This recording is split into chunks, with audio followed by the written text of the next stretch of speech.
16वीं लोकसभा के सबसे ज्यादा बीजेपी सांसद आरोपों से घिरे हुए हैं। सभी पार्टियों में लोकसभा के 521 सांसदों में से 106 यानी 20% पर हत्या, सांप्रदायिक विद्वेष भड़काने, अपराध और महिलाओं के खिलाफ अपराध जैसे गंभीर मामलों का आरोप है। इसमें से कम 55% सांसद यानी 92 बीजेपी से हैं, जबकि 2% यानी 7 कांग्रेस से हैं, 3% AIDMK से, शिवसेना से 17% यानी 15 और तृणमूल कांग्रेस से 7% यानी 7 हैं। जैसे कि नेशनल इलेक्शन वॉच द्वारा जारी किए गए विश्लेषण से पता चलता है कि EW association for democratic reference द्वारा चलाया गया एक अभियान है।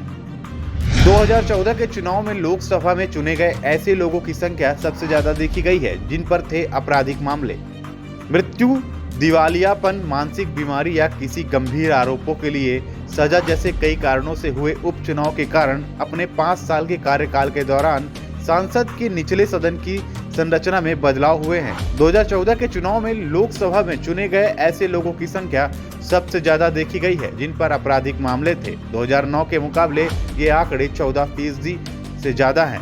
वर्तमान में आपराधिक मामले वाले सांसदों की संख्या में मामूली कमी देखी जा रही है।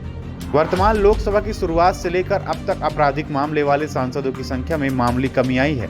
शुरू में चुने गए 541 सदस्यों में से 186 यानी 34% थे, अब 521 सदस्यों में से 174 यानी 33% हैं। गंभीर आपराधिक आरोपों वाले सांसदों की संख्या 15 राज्यों में बढ़ी। इस लोकसभा कार्यकाल के अंत तक गंभीर आपराधिक वाले मामले सांसदों की संख्या 15 राज्यों में बढ़ गई है, जिसमें से 5 में से बीजेपी और 2 में कांग्रेस की सरकारें हैं। बिहार जहां संख्या वाले अधिक 8 से 18 तक बढ़ी है, वहीं जनता दल यूनाइटेड का शासन है। जनता दल यूनाइटेड वर्तमान में केंद्र में सत्तारूढ़ बीजेपी के नेतृत्व वाली राष्ट्रीय जनतांत्रिक गठबंधन सरकार का हिस्सा है। उत्तर प्रदेश में आपराधिक मामले वाले सांसदों की संख्या सबसे ज्यादा। कार्यकाल की शुरुआत में उत्तर प्रदेश में आपराधिक मामले का सामना करने वाले सांसदों की संख्या 12 थी, जो किसी भी राज्य में सबसे अधिक थी, और अब यह 21 से अधिक हो गई है। महाराष्ट्र में कार्यकाल की शुरुआत में 11 से संख्या अब 19 है। बिहार में संख्या दोगुनी से अधिक हो गई है। 2014 में 8 से 2019 तक 18 हो गई है। कार्यकाल की शुरुआत में बीजेपी में आपराधिक मामलों का सामना करने वाले 98 सांसद थे, जिनमें से 35 पर गंभीर आरोप थे। बीजेपी के खाते में अधिकतम संख्या अभी भी है। गंभीर आपराधिक मामलों का सामना करने वाले 106 सांसदों में से 55% बीजेपी से। कार्यकाल के अंत में शिवसेना में 15, कांग्रेस में 7, TMC में 7 और अन्य द्रमुक में 6 हैं। गंभीर अपराधों के मामलों का सामना करने वाले 106 में से 10 पर हत्या का आरोप है। 4 बीजेपी से, कांग्रेस, राष्ट्रवादी कांग्रेस, लोकतांत्रिक जनता दल, राष्ट्रीय जनता दल और स्वाभिमानी पक्ष में से एक निर्दलीय हैं। 14 सांसदों पर हत्या का मामला, जिसमें से 10 बीजेपी से। 14 सांसदों पर हत्या के प्रयास के मामले हैं।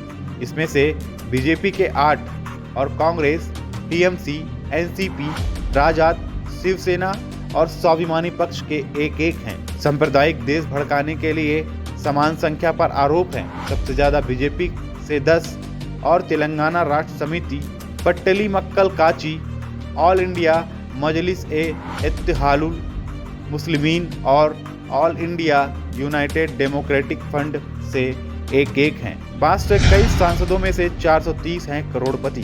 कुल मिलाकर 521 सांसदों में से 430 ने 1 करोड़ रुपए से अधिक की संपत्ति घोषित की है।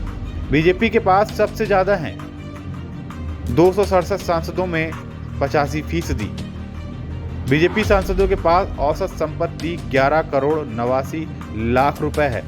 कांग्रेस के पास 37 करोड़पति सांसद हैं, लेकिन उनके पास मौजूद संपत्ति की औसत राशि 15 करोड़ 57 लाख रुपए से अधिक है। AIDMK से 29 और TMC से 22 करोड़पति सांसद हैं। TCP 24 के लिए महेंद्र साहू की रिपोर्ट।